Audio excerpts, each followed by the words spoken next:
بسم الله الرحمن الرحيم. هنتكلم النهارده على البيدياتريك جاستروانتستينال بليدنج. فلو اتكلمنا على الابيديميولوجي of bleeding in infants and children is a fairly common problem, accounting for 10 to 20% of referral to pediatric gastroenterologist. However, it is usually limited in volume, allowing time for diagnosis and treatment. Severe gastrointestinal bleeding are rare in general pediatric population and are therefore not well documented. The initial approach to all patients with significant gastrointestinal bleeding is to ensure patient stability, to establish adequate oxygen delivery, to place intravenous accesses, to initiate fluid and blood resuscitation, and to correct any underlying coagulopathies. As regards the etiology, we can classify into ages for neonates or children aged from 1 month to 1 year, or children aged from 1 to 2 years, or children older than 2 years. As regards the neonates, anal fissure are the most common cause of gastrointestinal bleeding in infants. They produce bright red blood that streaks the stool or causes spots of blood in the diaper. The cause is a tear at the mucocutaneous junction, most commonly located dorsally in the midline. Other causes was recorded as bacterial enteritis, milk protein allergens, intussusception, swallowed maternal blood, milk or soya enterocolitis or allergic colitis. Erosions of the esophageal, gastric, and duodenal mucosa are also a frequent cause for neonatal gastrointestinal bleeding. This damage is caused by the increase in gastric acid secretion. Maternal stress in the third trimester has been proposed to increase maternal gastrin secretion and enhance infantile peptic ulcer formation. Some drugs are implicated in the neonatal gastrointestinal bleeding as non-steroidal anti-inflammatory and heparin. Indomethacin used for patent ductus arteriosus in the neonates may cause gastrointestinal bleeding through intestinal vasoconstriction and platelet dysfunction. Maternal medications can cross the placenta and cause problems in the developing fetus. Aspirin and phenobarbital causes of coagulation abnormalities in neonates. Stress gastritis, either prematurity in ICU, neonatal stress, and mechanical ventilation are all associated with stress gastritis. Stress ulcers in the neonates are associated with dexamethasone, which can be used for fetal lung maturation. Rare causes of gastrointestinal bleeding in neonates include volvulus coagulopathies, arteriovenous malformation, Hirschsprung enterocolitis, and Meckel's diverticulitis. Hemorrhagic diseases of the newborn resulting from deficiency in vitamin K dependent coagulation factors, level of clotting factor 2, 7, 9, and 10, severe hemorrhage may result. Upper gastrointestinal bleeding in children aged from 1 month to 1 year may be peptic esophagitis caused by gastroesophageal reflux is the most common cause of bleeding in this age group. Primary gastritis is associated with Helicobacter pylori infection and is the most common cause of gastritis in children. Other causes of primary gastritis include steroidal and non-steroidal anti-inflammatory drugs. Zollinger-Ellison syndrome or secondary gastritis occurs in association with severe systemic illness that result in mucosal ischemia and produce diffuse erosive and hemorrhagic gastric mucosa. Lower gastrointestinal bleeding in children aged from 1 month to 1 year may be anal fissure, intussusception, which is the most likely cause of lower gastrointestinal bleeding in infants aged from 6 months to 18 months. Gangrenous bowel is another common cause of lower gastrointestinal bleeding. Causes include malrotation with volvulus or internal hernia with strangulation. Milk protein allergy causes colitis that may be associated with occult or gross lower gastrointestinal bleeding. It is the most common allergy observed in infancy and is caused by an adverse immune reaction to cow's milk. Upper gastrointestinal bleeding in children aged from 1 to 2 years. In children older than 1 to 2 years, peptic ulcer disease is the most common cause of hematemesis. When an ulcer not associated with Helicobacter pylori is diagnosed, a fasting plasma gastrin level is measured to exclude Zollinger-Ellison syndrome. Most of the peptic ulcers occurring in children with of this age range are secondary to other systemic disease such as burns, head trauma, or malignancy. Bleeding in children aged from 1 to 2 years, most polyps in persons of this age group are the juvenile type and are located throughout the colon. These are benign hematomas and usually require no treatment unless bleeding occurs. Meckel's diverticulum occur in 2% of the population. The etiology of gastrointestinal bleeding due to Meckel's diverticulum is ileal ulceration caused by acid secretion from the ectopic gastric mucosa. Erosion into small arterioles lead to painless breast rectal bleeding. The site of ulceration is generally at the base of the diverticulum, where the ectopic mucosa and the normal ileum join. Upper gastrointestinal bleeding in children older than 2 years.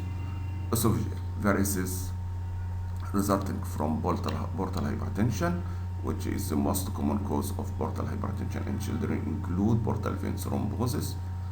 The most common cause of upper gastrointestinal bleeding in children older than 12 years are duodenal ulcers, esophagitis, gastritis, and Mallory-Weiss syndrome. Lower gastrointestinal bleeding in children older than 2 years is the most common cause of is juvenile polyps. Inflammatory bowel disease may occur, which may be ulcerative colitis or Crohn's disease. Infectious bacteria is suspected when lower gastrointestinal bleeding occurs in association with profuse diarrhea. The two most common pathogens in infection of diarrhea are E. coli and species of Shigella. Vascular lesions include a wide variety of malformations, include hemangiomas, arteriovenous malformation, and vasculitis. We can summarize the causes. In neonates, upper gastrointestinal bleeding is hemorrhagic disease of newborn or swallowed maternal blood, stress gastritis, or coagulopathy, while the lower bleeding may be anal fissure, necrotizing enterocolitis, malrotation, and volvulus. From 1 month to 1 year may be esophagitis and gastritis for upper gastrointestinal bleeding. The lower may be anal fissure, intussusception, gangrenous bowel, or milk protein allergy. From 1 to 2 years may be peptic ulcer disease or gastritis or polyps. Lower bleeding may be Meckel's diverticulum, which is the most common cause. In children older than 2 years, esophageal varices or gastric varices, while the lower bleeding may be polyps or inflammatory bowel disease, infectious diarrhea, or vascular lesions. For diagnosis and management of gastrointestinal bleeding, first with the history, a complete history can often identify gastrointestinal bleeding source. For example, NAC in most neonates in diagnosis is diagnosed based on history and the clinical presentation. Melena rather than bright red blood per rectum is usually a sign of bleeding that comes from a source proximal to the ligament of Treitz. Blood mixed in stool or dark red blood implies a proximal source with some degree of digestion of the blood. Intestinal malrotation is suspected with sudden onset of melena. Make sure to elicit a history of blood consumed or drug used that may give a stool bloody appearance. This list include iron supplements, chocolate, or bismuth containing products. A history of vomiting, diarrhea, fever, ill contacts, or travel suggests an infectious etiology. Bloody diarrhea and signs of obstruction suggest valvulus intussusception or necrotizing enterocolitis. Recurrent or forceful vomiting is associated with malarious tear. Family history or non-steroidal anti-inflammatory may be suggest ulcer disease. Ingested substances such as non-steroidal anti-inflammatory, tetracyclines, steroid, caustics, and foreign bodies can irritate the gastric mucosa enough to cause blood to be mixed with vomitus.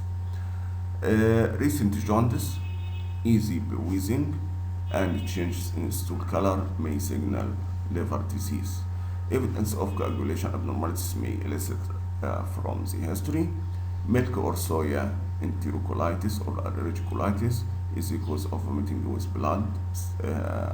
Some drugs are implicated in neonatal gastrointestinal bleeding. These include non-steroidal anti-inflammatory and heparin, maternal medications like aspirin or phenobarbital, prematurity, episodic abdominal pain that is cramping in nature, vomiting and current jelly stool are finding in children with intussusception.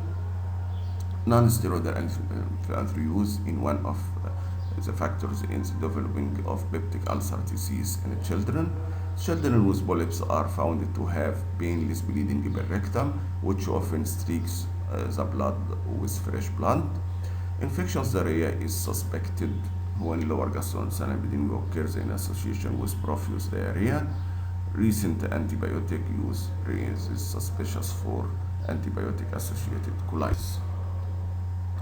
As regards physical examination, look for signs of shock and document findings such as heart rate, blood pressure, and capillary refill. During examination of the head, ears, eyes, nose, and throat, look for causes such as epistaxis, nasal polyps, and oropharyngeal erosions from caustics and other ingestions. Hyperactive bowel sounds are more common in upper gastrointestinal bleeding. Abdominal tenderness with or without emas raises suspicion of intussusception or ischemia.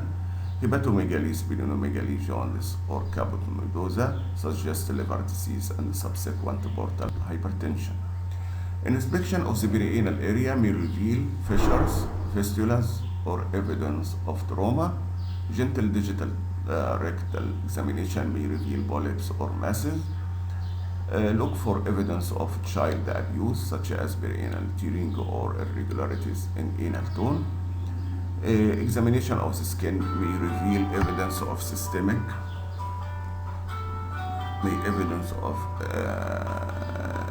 child abuse, may reveal evidence of systemic disorders such as Berbera and Betz-Jeghers polyposis. Endoscopy can be performed if required in an infant to enable visualization of the inner anal anatomy. Refractory anal fissures or those located of the line should raise suspicious for inflammatory bowel disease, especially Crohn's disease. Symptoms of intussusception include palpable sausage-shaped mass. Children with gangrenous bowel present with evidence of bowel obstruction, abnormal distension, dehydration, abdominal distension, dehydration, and peritonitis. To diagnose if the blood is from mother or the baby, we may use Abbott-Downey test. Maternal blood ingestion is the most common cause of suspected gastrointestinal bleeding. Blood can be swallowed during delivery or while the infant is breastfeeding from a fissure in the mother's breast. One can use an Abbott-Downey test to differentiate between maternal and fetal blood. The blood is placed in a test tube. Sterile water is added to hemolyze the RBCs, yielding free hemoglobin. This solution then be mixed with 1% sodium hydroxide. If the solution turns yellow-brown, the hemoglobin is maternal or adult hemoglobin, which is less stable than fetal hemoglobin. If the solution remains the same color, it is the more stable fetal hemoglobin. Therefore, the newborn is the source of bleeding. If the sample is taken from the stool that has been exposed to air longer than 30 minutes, Even fetal hemoglobin has the yellow-brown color change of adult hemoglobin. In this situation, the quantification of hemoglobin, fetal hemoglobin level less than 50% points to source in the child rather than maternal, can be performed with a spectrophotometer assay. In all children, the presence of blood can be confirmed by the use of peroxide-based tests such as benzidine test. Certain injections such as red meat can give false positive results. For upper gastrointestinal bleeding, a nasogastric tube is placed to confirm the presence of fresh blood and to evaluate the degree of active bleeding. If fresh or active bleeding is confirmed, esophagogastroscopy is used to determine the source of upper gastrointestinal bleeding. Colonoscopy identifies the cause of bleeding in 80% of children with lower gastrointestinal bleeding. In general, a trace or small amount of blood that are first-time occurrence are not of emergent concern. Children rarely require an extensive laboratory workup or invasive procedures, and parents can be advised to observe the child at home to see if these situations arise again. Patients with substantial upper or lower gastrointestinal bleeding as determined from their history or examination should receive a complete blood count for anemia and thrombocytopenia and coagulation studies. Leukocytosis may indicate an infectious etiology. Elevated prothrombin type indicate coagulopathy. A prolonged activated partial thromboplastin time indicate a hemophilic patient or coagulopathy. A chemistry panel may reveal a high blood urea for children who have tenderness in the right upper quadrant or a history of suggestive of liver disease. Enzyme levels may indicate hepatitis and increased risk of portal hypertension. In cases of obstetric or obstetric bleeding, nuclear medicine radionucleotide studies, arteriography, and wireless video capsule endoscopy are used to assist in identifying the site of blood loss. Radionucleotide imaging with technetium labeled red RBCs can be used to detect bleeding at a rate as low as 0.1 milli per minute. Arteriography can be used to detect bleeding at a rate of 0.5 milli per minute and offers the advantage of providing treatment and diagnosis. The treatment consists of embolization and intra-arterial administration of vasoconstrictors. In many cases, wireless video capsule endoscopy reveals the cause non-invasively. If all else fails, diagnostic laparoscopy and intraoperative endoscopy can be performed as means of last resort. Diagnostic work for gastroesophageal reflux often begins with a barium swallow. Other diagnostic modalities include pH probes, esophagoscopy, and esophageal manometry. Gastritis is primary or secondary in etiology. Primary gastritis is associated with Helicobacter pylori infection and is the most common cause of gastritis in children. Helicobacter pylori is detected using serum immunoglobulin level, rapid urease test, or mucosal biopsy. In cases of intussusception, ultrasonography may be used as the initial diagnostic study. The ultrasonographic finding of a pseudokidney sign is pathognomonic for intussusception. A pneumatic ulcer that is not associated with Helicobacter pylori infection is diagnosed. A fasting plasma gastrin level is measured to exclude Zollinger-Ellison syndrome. Most colonic polyps are the juvenile type and are located throughout the colon. These are benign hamartomas. In cases of polyps, colonoscopy is the diagnostic evaluation of choice because it allows examination of the entire colon and a potential excision of bleeding polyps. When they are identified. Colonoscopy is helpful in diagnosing other polyposis syndromes such as familial polyposis syndrome and adenomatous polyps. In patients with Meckel's diverticulum technetium 19, pertinent scanning is used to identify this congenital anomaly with 90% accuracy. This isotopes has a high affinity for parietal cells of gastric mucosa and allows identification of normal and ectopic gastric mucosa. After the initial stabilization of patient with upper gastrointestinal bleeding, upper endoscopy is performed is preferred diagnostic and therapeutic tool. The esophagus and stomach are assessed for the presence of varices in order to exclude gastritis or other diseases as a source of bleeding. Gastrics are most commonly found in the fundus. Vascular lesions include a wide variety of malformations, include hemangiomas, arteriovenous malformation, and vasculitis. If these lesions are located in the colon, colonoscopy can be diagnostic and therapeutic. However, breast bleeding may obscure the visual field, making localization of the bleeding impossible. Arteriography assists in localizing the source and embolizing the feeding vessel.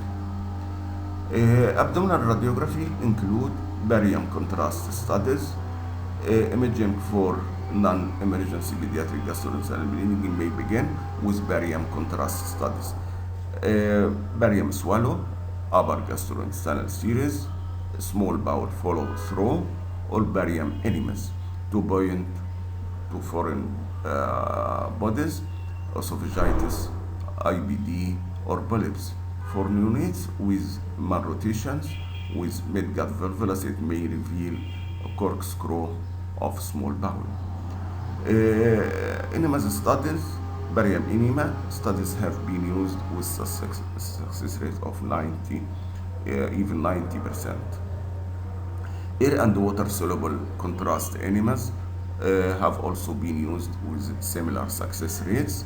Air enemas require less radiographic exposure but have slightly higher perforation rates, while enemas with water soluble or saline contrast agents require more experience. Meckel's scan using technetium 99, arteriography or arterography is used to localize lesions when endoscopy has failed. Patients with severe upper gastrointestinal bleeding should receive endoscopy within the first 12 hours of the hemorrhagic episodes. The site of upper gastrointestinal bleeding can be identified in 90% of cases when endoscopy is performed within 24 hours. Enteroscopy include Bush enteroscopy. In some studies have been shown to have a higher diagnostic yield than standard esophagogastroduodenoscopy. Essentially, this modality used using a long endoscope that is placed throughout the mouth into the jejunum and can reach about 160 centimeters beyond the ligament of Treitz. Wireless capsule endoscopy can be used when diagnostically, not therapeutically. Colonoscopy may be used restrictors. In many cases, wireless video capsule endoscopy reveals the cause non-invasively. If all else fails, diagnostic laparoscopy and intraoperative endoscopy can be performed as means of last resort. Diagnostic work for gastrointestinal gastroesophageal reflux often begins with a barium swallow. Other diagnostic modalities include pH probes, esophagoscopy, and esophageal manometry. Gastritis is primary or secondary in etiology. Primary gastritis is associated with Helicobacter pylori infection and is the most common cause of gastritis in children. Helicobacter pylori is detected using serum immunoglobulin level, rapid urease test, or mucosal biopsy. In cases of intussusception, ultrasonography may be used as the initial diagnostic study. The ultrasonographic finding of a pseudokidney sign is pathognomonic for intussusception.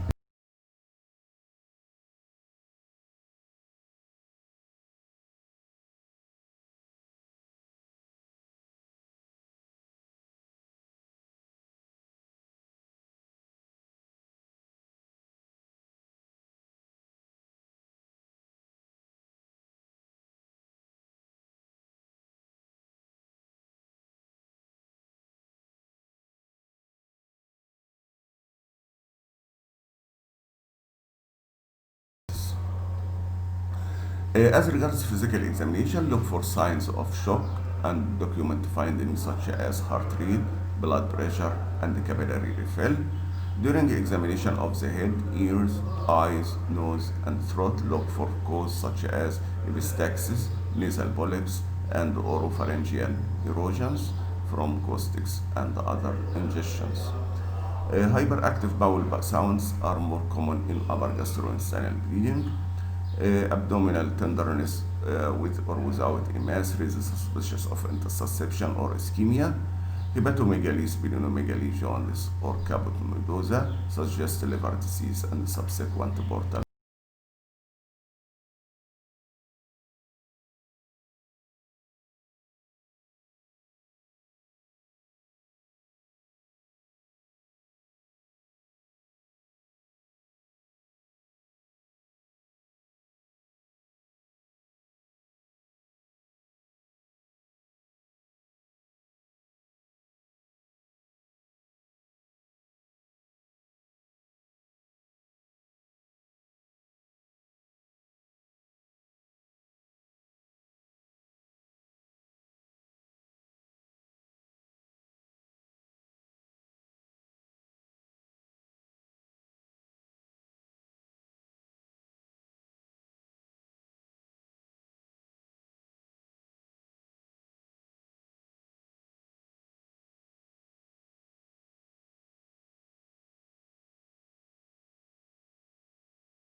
Peptic esophagitis caused by gastroesophageal reflux is the common cause of bleeding. Treatment begins with acid-producing agents. Second, feeds upright position and prokinetic agents. Anti-reflux procedures are rarely performed. Gastritis is primary or secondary in etiology. Primary gastritis is associated with Helicobacter pylori, while secondary gastritis occurs in association with severe systemic illness. Treatment for anal fissure consists of administration of stool softeners, antiseptics, and use of rectal dilatation. In patients with susception, saline and pneumatic enemas, while diagnostic, are potentially therapeutic as well. Successful reduction in susception is achieved in up to 90% of cases. In cases of gangrenous bowel, laparotomy is usually necessary for definitive treatment. The systems of milk protein allergy generally resolve in 48 hours to 2 weeks after withdrawal of offending milk product. Significant gastrointestinal bleeding caused by peptic ulcer is evaluated and treated with immediate endoscopy, cautery, epinephrine therapy, fibrin sealing, and endoclips are treatment options for users. The therapy for peptic ulcer disease in children mimics that in adults and centers around acid reduction. Most colonic polyps in children are the juvenile type and are located throughout the colon. Colonoscopy, the diagnostic evaluation of choice, can be used to excise bleeding polyps when they are identified. In Meckel's diverticulum, bleeding may be brisk and transfusion is often required. However, the bleeding is usually self-limited. The treatment of laceration in Meckel's diverticulum is surgical resection after preoperative fluid resuscitation and adequate transfusion. Segmental bowel resection is necessary. In patients with inflammatory bowel disease, occurrence of acute or persistent bleeding with a resultant in anemia, despite the use of maximal medical therapy, is considered to be an indication for surgery. Infectious diarrhea is suspected when the lower gastrointestinal bleeding occurs in association with profuse diarrhea. Recent antibiotic use raises suspicions for antibiotic-associated colitis and Clostridium difficile colitis. The former should be self-limited and should resolve after cessation of antibiotic. Vascular lesions colonoscopy may be diagnostic and therapeutic. However, brisk bleeding may obscure the visual field, making localization of the bleeding impossible. Surgery is necessary when bleeding can't be controlled using these techniques. Localization of hemorrhage in the small bowel is a challenge to surgeons and may require intraoperative endoscopy to find the lesions. This is a photo of a gangrenous bowel due to malrotation. This is a picture of Betz-Jeghers syndrome with spots of at the mucocutaneous junction. Another case of Betz-Jeghers syndrome. This is a case of snaring of polyps. Esophageal varices, which may be a cause of bleeding. This is a case of hiatal hernia, if paraesophageal type, with part of the stomach present above the diaphragm, which may be a cause of bleeding even in gangrenous part of the stomach. This is a photo of our unit of pediatric surgery unit. Thank you.